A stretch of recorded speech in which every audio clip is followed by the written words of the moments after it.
Kalau Anda terkena penyakitnya dan divonis menjadi bagian dari ahli penyakit itu, misal yang sekarang terkena misalnya kena corona atau kena yang lain, kena cancer, kena macam-macam, maka Allah ajarkan zikir yang selanjutnya yang bisa Anda bacakan, tapi tolong dibacakan dengan penuh keikhlasan dan permohonan kuat kepada Allah Subhanahu wa taala. Saya akan gabungkan 3 surah sekaligus. Insya Allah kalau Anda bacakan dengan benar, di situ ada janji dari Allah seperti Allah janjikan kepada Nabi Ayub, penyakit apapun selain kematian Allah akan berkenan menyembuhkannya. Pertama, saya urutkan dulu dari urutan ayatnya. Quran surah ke-17. Quran surah 17 Al-Isra. Ayat 82. Sudah? Ayat 82. Disambungkan ke Quran surah ke-21 Al-Anbiya. Ayat 83 sampai 84. Nanti saya bacakan ayatnya. Terakhir ditutup dengan Quran surah pertama Al-Fatihah ayat 1 sampai 7. Quran surah ke-17 Al-Isra ayat 82. Quran surah ke-21 Al-Anbiya ayat 83 sampai 84, dan ditutup dengan Quran surah Al-Fatihah ayat 1 sampai ayat 7. Sekarang perhatikan baik-baik. Awas, ini bukan ilmu otak-atik ya. Ini isyarat Al-Quran. Wa nunazzilu minal Qur'ani ma huwa shifaa'un. Ini poinnya. Wa rahmatul lil mu'minin wa la yazidul zalimina illa khasara. Wa nunazzilu minal Qur'an, dan kami turunkan dari ayat-ayat Al-Quran itu ma huwa shifaa'un, ada yang bisa menjadi syifa. Apa itu syifa? Obat. Apa itu obat? Syifa. Ibu syifa, ibu obat. Baik. Obat penawar itu ada 2 nama. Seperti penyakit pun ada 2 nama. Satu, obat bagi penyakit fisik yang standar, disebut dawa namanya, dawaun. Penyakitnya daun, obatnya dawaun. Ya, ada riwayat mengatakan likulli da'in dawaun. Setiap penyakit pasti ada obatnya, kecuali kematian. Ya, kecuali kematian. Selain kematian, kata Nabi, ada obatnya. Ya, kalau kita mau kreatif, kita dapatkan analisis, dapatkan hadis. Ya, likulli da'in dawaun. Da itu penyakit fisik. Ya, pusing, sakit perut, sakit gigi, macam-macam. Kata Nabi, Anda kreatif, dapat obatnya. Obat untuk fisik ini disebut dawa namanya. Ada yang kedua, disebut dengan maradun. Maradun. Marad itu lebih kepada penyakit hati, penyakit jiwa, roh.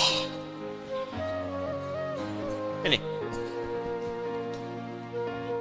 Quran surah kedua Al-Baqarah ayat 10. Fi qulubihim marad fazadahumullahu marada. Ada orang-orang munafik yang kena penyakit. Fisiknya sehat, kuat, ke masjid nomor 1, saf pertama dia. Cuma di hatinya ada penyakit. Ya, masuk masjid nyanjung Nabi, keluar masjid mencela Nabi. Nah, itu penyakit, hati-hati. Masuk masjid nyanjung-nyanjung, keluar mencela-cela. Di depan berkata baik, di belakang menjelek-jelekan. Ah, itu sakit. Nah, itu sakit tuh. Ya. Apa penyakitnya? Marad. Obat penyakit hati ini, maka namanya bukan dawa, tapi disebut dengan syifa. Syifa. Syifa'un. Tahan, pelan-pelan. Jikalau ada orang iri hati, orang dengki, mohon maaf, orang terkena penyakit hati yang lainnya, maka obatnya tidak akan pernah ditemukan di apotek atau di rumah sakit tertentu. Silahkan Anda datang ke Kimia Farma, datang ke apotek-apotek yang Anda dapatkan di sekitaran, Century dan sebagainya. Tanyakan, ada nggak obat penyakit hati? Ada nggak obat iri hati? Ada nggak obat dengki? Nggak akan ditemukan. Kenapa? Karena mereka khusus menangani penyakit-penyakit fisikal, disebut dengan daun. Tapi kalau syifa, maka ini erat kaitannya dengan penyakit yang pertama ini, penyakit hati. Di mana ditemukannya? Kata Allah, wa nunazzilu minal Qur'an. Solusinya ada dalam Al-Quran. Maka nanti Allah turunkan beberapa amalan-amalan yang saat dikerjakan amalan itu bisa menghikis, menyembuhkan, bahkan menghilangkan penyakit-penyakit hati. Cari ayatnya. Maka Anda akan temukan kalimat-kalimat dalam Al-Quran, ayat-ayat bimbingan. Ini obat untuk menghilangkan malas. Ini obat untuk menghilangkan iri hati. Bahkan ini mencegah penyakit dengki. Kalau ada orang sekitaran dengki dengan kita, bacakan ayat ini. Turun surah Al-Falaq. Kalau ada orang munafik, bacakan surat yang ini. Kalau ada orang ini, bacakan surat yang ini. Nah, pencegahan-pencegahannya, obatnya ditemukan bagiannya di Al-Quran. Tapi syifa juga memiliki makna yang kedua. Dia adalah obat bagi penyakit fisik yang sudah sulit ditemukan obat dan penawarnya. Kalau dokter sudah mengatakan, sudah ini nggak ada obatnya, ini belum ditemukan penawarnya, maka Allah turunkan kemudian beberapa ayat dalam Al-Quran berupa zikir-zikir tertentu yang kalau dilakukan dengan benar, maka melahirkan penawar yang tidak ditemukan secara fisikal. Apa diantaranya? Yuk kita bacakan Quran surah ke-21 Al-Anbiya ayat ke-83 sampai 84. Kenal Nabi Ayub? Bagus. Ada yang kenal di sini. Baik. Bukankah ujian Nabi Ayub salah satunya kena penyakit fisik? Bukankah ujian Nabi Ayub alaihissalam salah satunya kena penyakit fisik? Ya. Pertama ujian harta, habis semua asetnya. Yang kedua ujian keluarga, wafat semua anaknya. Yang ketiga ujian fisik. Ditimpa, diuji dengan penyakit, maaf, yang belum ditemukan obatnya, tidak akan pernah dirasakan orang sebelumnya, tidak dialami orang setelahnya, saking parahnya penyakitnya. Dokter mengatakan sudah nggak ada obat. Orang mengatakan secara klinis mustahil sembuh, nggak ada obatnya. Maka apa yang dikerjakan oleh Nabi Ayub alaihissalam? Ingat, ini pesan dari Al-Quran. Ada isyarat begini, ketika manusia mengatakan, makhluk mengatakan ini mustahil, itu tanda pertama dari Allah supaya langsung kita diminta untuk memohon kepada Allah subhanahu wa ta'ala. Jadi kalau ada orang mengatakan ini nggak bisa, itu langsung tanda langsung dari Allah supaya tinggalkan pendapat makhluk, minta kepada Khalik. Itu poinnya. Makanya seringkali ujian penyakit itu diantaranya mendorong kita untuk mendekat kepada Allah. Jadi kalau Anda diberikan penyakit sampai parah, nggak menyebut nama Allah juga, perlu dikasih apa lagi supaya ingat sama Allah? Jadi kalau diberikan yang paling parah, nggak sempat menyebut nama Allah juga, Anda perlu dikasih apa lagi? Karena itu seringkali ujian itu, kata Nabi, jika Allah mencintai seorang hamba, diberikan ujian supaya dekat dengan Allah. Innallaha idza ahabba 'abdan ibtala. Allah itu kalau sudah cinta dengan seorang hamba, diberikan ujian supaya ingat, nyebut. Mungkin sebentar lagi wafat, sebut nama Allah, dekatkan diri dengan Allah. Makanya, maaf ya, nikmat kesehatan itu berharga ketika sakit. Ya, syukur nikmat itu datang ketika sakit. Peningkatan ibadah hadir ketika sakit. Begitu diuji, ingat Allah. Nah, ini yang dikerjakan Nabi Ayub alaihissalam. Begitu penyakitnya sudah mulai mengganggu beliau ibadah, maka perhatikan zikirnya. Amalkan ini, bacakan dengan penuh ketulusan.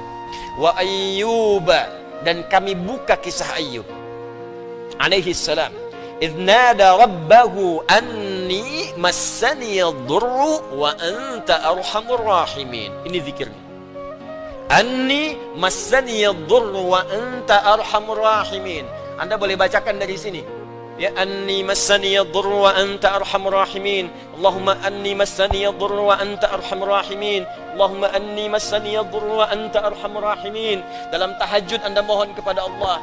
Yang divonis misalnya matanya sulit sembuh, yang divonis misalnya ini penyakit gak mungkin sembuh, yang divonis kanker macam-macam, minta Allahumma anni massani yadurru wa anta arhamur rahimin. Ya Allah, penyakit ini sudah mulai mengganggu saya untuk bisa fokus ibadah kepadamu. Ini kuncinya. Jadi kalau bacakan ayat ini, arahkan ke kepentingan ibadah, jangan cuma minta sembuh. Sebab yang pengen sembuh pun banyak. Jangankan Anda, yang lain pun pengen sembuh. Apa motivasinya supaya Allah cepat sembuhkan kita? Maka dekatkan kesembuhan itu pada kepentingan ibadah. Minta, ya Allah saya pengen sholat. Berikan kesembuhan pada kaki saya untuk bisa melangkah. Ya. Ini peserta karantina Al-Quran, mungkin sebentar lagi akan datang kisahnya. Ada salah satu matanya yang gak berfungsi. Divonis gak bisa melihat. Gak bisa melihat salah satunya. Dia ikut karantina. Dia baca Quran dengan tulus. Dia berdoa kepada Allah. Sekitar 2-3 hari yang lalu, tiba-tiba dia masuk kamar mandi, dapat cahaya, terbuka, melihat semua. Sekarang matanya bisa melihat normal dua-duanya. Minta, Allahumma anni masanni yadur wa anta arhamur rahimin. Sebentar.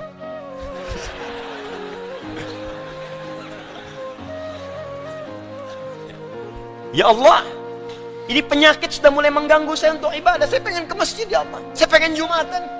Saya pengen jamaah ya Allah. Cuman karena ini saya nggak bisa lagi jamaah. Bukankah Engkau menyukai hambamu yang jamaah ya Allah? Bukankah Engkau menyukai hambamu yang sholat bersama ya Allah? Bukankah Engkau menyukai zikir ya Allah yang Kau dengar setiap waktu ya Allah? Wa anta arhamur rahimin, sedangkan Engkau yang paling sayang padaku. Kalau yang paling sayang saja tidak Engkau sembuhkan, lantas kepada siapa lagi aku mohon dan meminta? Kalau kepada yang paling sayang saja tidak menyembuhkan, kepada siapa lagi aku mesti meminta? Anda tahu apa jawabannya? Fastajabna lahu fakashafna ma bihi min dhurrin wa atainahu ahlahu wa mithlahu ma'ahum rahmatan min indina, ujungnya wa dzikra lil 'abidin. Kata Allah, kalau ada orang yang mengamalkan zikir ini seperti Ayub mengerjakannya, aku akan sembuhkan penyakitnya, hilangkan semua kesulitannya, bahkan aku kembalikan aset-asetnya yang dirasakan hilang. Anda biaya keluar sekian juta, puluhan juta, miliaran dibalikin oleh Allah, seperti Allah mengembalikan Ayub dan anak-anaknya plus aset-asetnya. Anaknya meninggal 12, sembuh kembali, istrinya hamil lagi. Setiap hamil, lahiran kembar, lahiran kembar. Lahiran sampai 12 kali, anak 24. Aset balik semuanya. Terakhir, bacakan surah Al-Fatihah dengan benar, karena Al-Fatihah disebut langsung juga oleh Nabi sallallahu alaihi wasallam sebagai syifa, sebagai syifa. Seperti pernah kepala suku saya kisahkan di pertemuan awal, tersengat kala jengking dan medis mengatakan tidak mungkin sembuh, diruqyah kemudian dibacakan itu dan Allah berikan kesembuhan. Wallahu a'lam bissawab. Ini bagian dari ikhtiar roh, bukan bagian dari pendekatan-pendekatan obat fisik. Dan semoga dengan itu Allah memberikan ketenangan, kemudahan, dan menghilangkan segala kesulitan di sekitaran kita insyaAllah. Ini sebagai respon dari beberapa saudara-saudari kita yang meminta penguatan dan doa. Sekali lagi kita doakan, semoga Allah meringankan semua apa yang kita hadapi saat ini. Assalamualaikum warahmatullahi wabarakatuh.